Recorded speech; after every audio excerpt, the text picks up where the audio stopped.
What's up guys, Mike here, the Detroit Borg, with a look at the all-new iPhone 5. Now I have the two color variations here, white and silver, and black and slate. That's referring to the two materials they're using, glass and aluminum. The white version is using white glass with raw aluminum versus the black version, which is using black glass and anodized aluminum for that color. Now I just want to show you guys, this is how they ship from Apple in these nice little containers here. Now they're available in three capacities, 16, 32, and 64 gig, with three pricing levels to match that: $199, $299, or $399 on contract, and add about $500 to that pricing and you get the off-contract pricing. So again, the major new features here are a 4-inch screen. This is the first screen size increase for the iPhone since it debuted. We go from 3.5 to 4-inch. We still maintain that Retina display, but we get 40% better color saturation for true sRGB standards. So this is what Apple says the most accurate display on the market right now. We also get 4G LTE, so that means we have three versions of this phone. These happen to be AT&T. There's also a Verizon version, and there's a global version. So there's three iPhone 5s that match certain LTE networks. Now we also get new A6 processors, which double the performance of the iPhone 4S, both in graphics and CPU speeds, and we get double the RAM, so we go from 512 to 1 gig of RAM. So let's take a look around the box, starting with the white iPhone. So we have iPhone 5, the profile of the device, Apple logo, iPhone 5. You also notice they included a different type of font, actually kind of nice here, and the Apple logo. On the back you have our capacity and some information about the device. So let's go ahead and crack this open. Alright, so let's just lift the lid. There is the iPhone 5 resting in its tray, still wrapped in plastic. So let's just pull this up, set this aside for now, and we'll take a close look at that in just a minute. First up is the package contents. We have a little tab in here to lift up. You can see we have a little tray there. So on this envelope we have designed by Apple in California. We can peel this open, and what you're not going to see here on the US version is a SIM card ejection tool. Those usually don't ship in the US, but they do ship with the international version.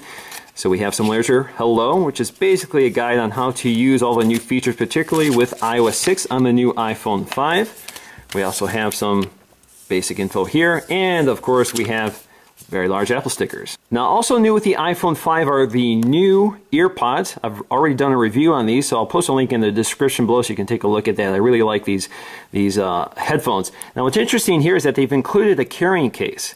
So these are the EarPods with the remote and microphone, so you can control your phone directly from this piece that rests along the wire. These do sound excellent, definitely a big improvement over what existed, but I am quite surprised that they've included this sort of a carrying case with them. Usually they kind of just bundle them in a wrapper, so that's kind of nice.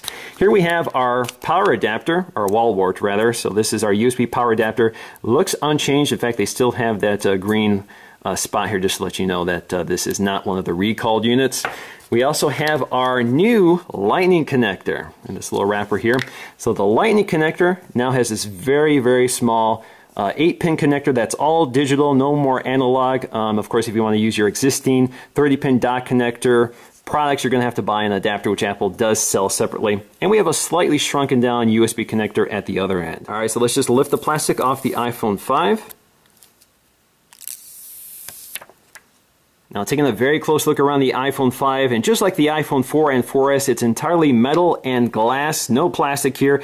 But with the iPhone 5, it's much more metal than glass. They're now using an aluminum unibody construction, so we got this nice one-piece aluminum design. We do have these glass inserts for radio transparency through the back of the iPhone, and you can see they're very flush to the edge of the bezel here, so you can see they do not stand above the bezel like they did with the old iPhone. Very smooth and flush fitting. Along the edge you can see we now have this polished bezel here, or chamfer. Apple says they use diamonds to polish this edge, so you get this nice mirror finish, and you get this nice satin finish to the aluminum on the side. So here we have our SIM card, our SIM tray, which now uses a nano SIM, and I'll pop that out so we can take a look at that. Now up here you'll find those familiar antenna breaks from the iPhone 4 and 4S. Now this time they're color keyed to the device, so the white iPhone has white antenna breaks. On the top we have our sleep wake button, and again no headphone jack this time, and no microphone at the top this time.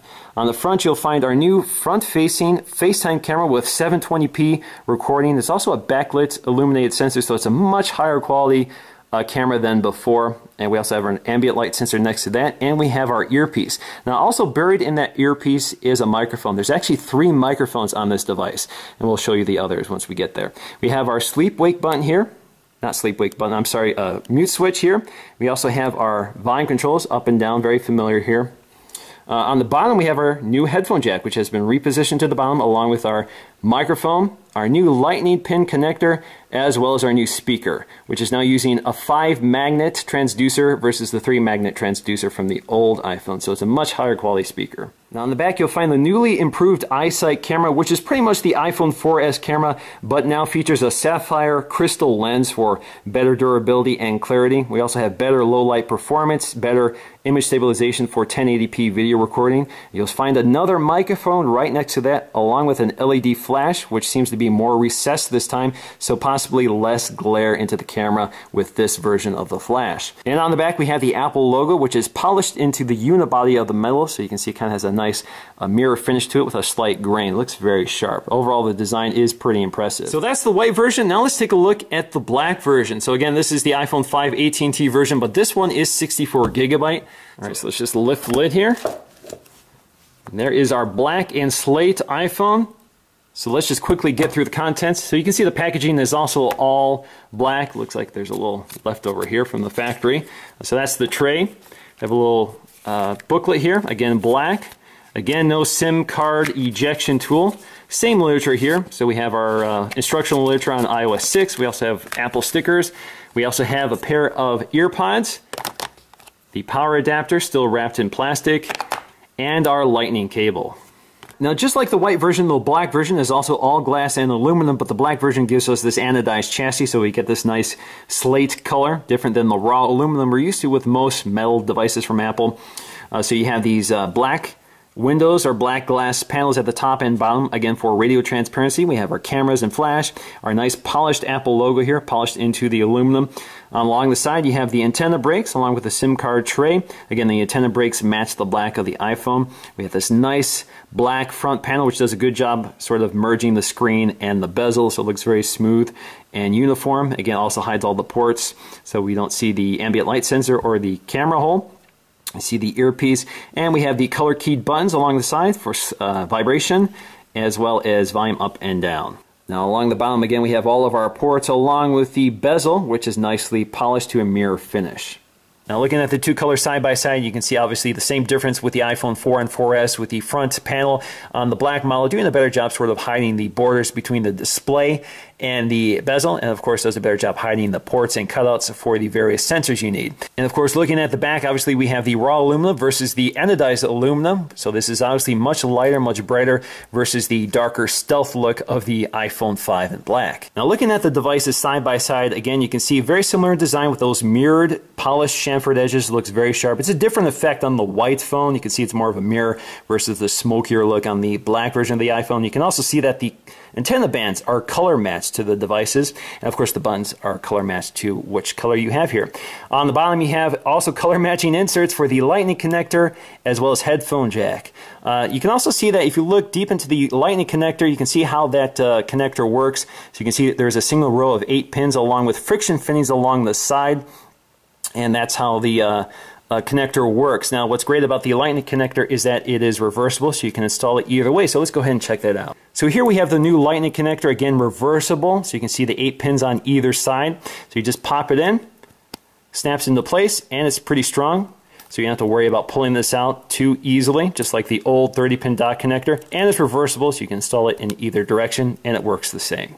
Now if we compare this to the iPhone 4 and 4S, again you can see we have a 3.5-inch screen versus that 4-inch screen. You can also see that the bezels on either side are smaller. So if you compare them side by side, you can see that they've pushed the screen out farther to the edges. Now the iPhone 5 has also done some repositioning here. So we have the FaceTime camera above the earpiece and the sensors to the left of the earpiece. So that's kind of a swap around from the iPhone 4S. Now you also notice that despite having a much better camera in the iPhone 5, it's much smaller than the iPhone 4S camera. At least the bezel is smaller. Now the iPhone 5 is also 18% thinner than the iPhone 4S and 20% lighter, and that you can definitely tell the difference when you're handling the device. So if you look at them side by side again, you can see that thickness on the iPhone 4S versus the iPhone 5. You can also see that there's less bezel, or less of a the bezel around the glass. You can see this kind of a plastic bezel around the glass.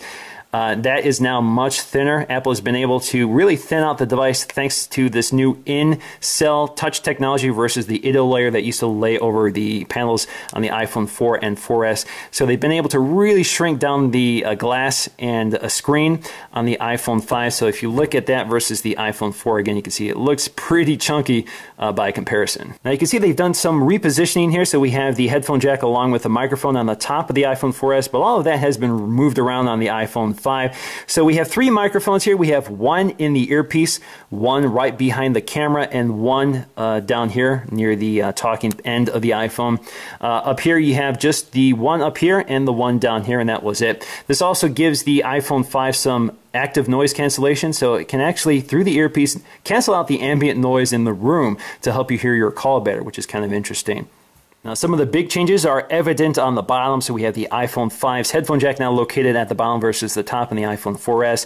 The speaker and microphone grills are much larger, and that accompanies, this is the speaker side, and that accompanies a larger, better speaker system. And obviously the big difference here is the new Lightning connector, now much smaller than the 30-pin connector. Now along the back you can see that the iPhone 5 is actually using the same camera, but they're using that sapphire crystal lens cover. You can also see that there is a microphone next to the camera, and the LED flash has been moved farther away and is now recessed, hopefully to mitigate glare. Now the volume up and down buttons appear to be about the same, but the vibration switch is now slimmer on the iPhone 5. And of course there is a huge difference on the back panel, so we have this nice aluminum unibody design versus this glass panel on the iPhone 4 and 4S. Now the iPhone 5 is also the first to use the new nano SIM. So I want to take a look at that. Now I have a spare ejection tool which Apple didn't include, but I have one laying around. So all I have to do is put it into this port, pops right out. So we can grab the tray and slide it out. So there you go. That is the very, very tiny nano SIM card. So let's take a look to see how this compares to the mini SIM. Now the tray is very similar to the iPhone 4S, but you can see that it is quite a bit bigger by comparison to the nano SIM in the iPhone 5. Alright, so we spent enough time with the white version. Let's go back to the black version and set it up for the first time. So I'm just going to hold the sleep wake button up top and let it boot up.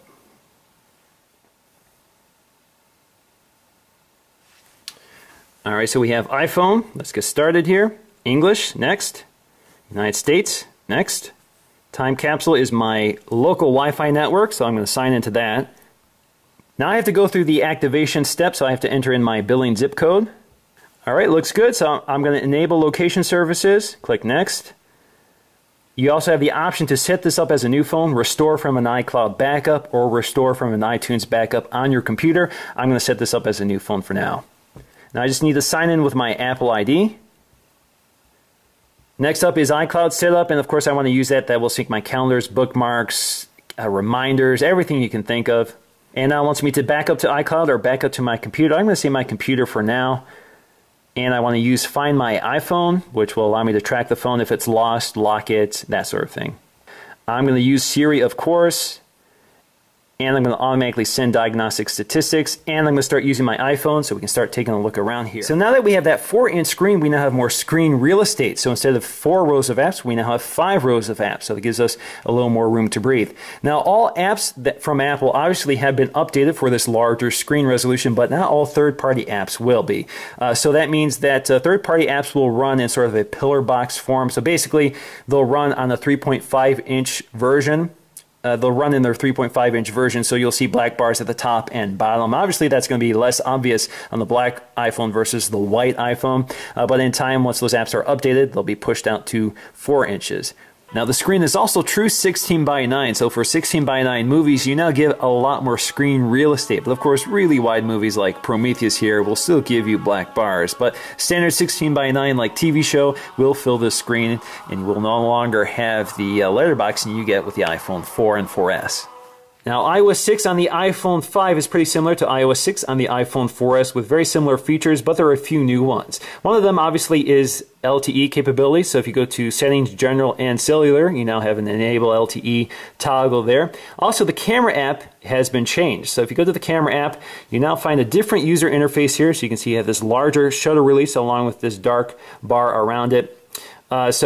For example, we can start shooting photos, and you can see it's extremely fast camera, very, very quick. You also have the panorama mode, which the iPhone 4S also has.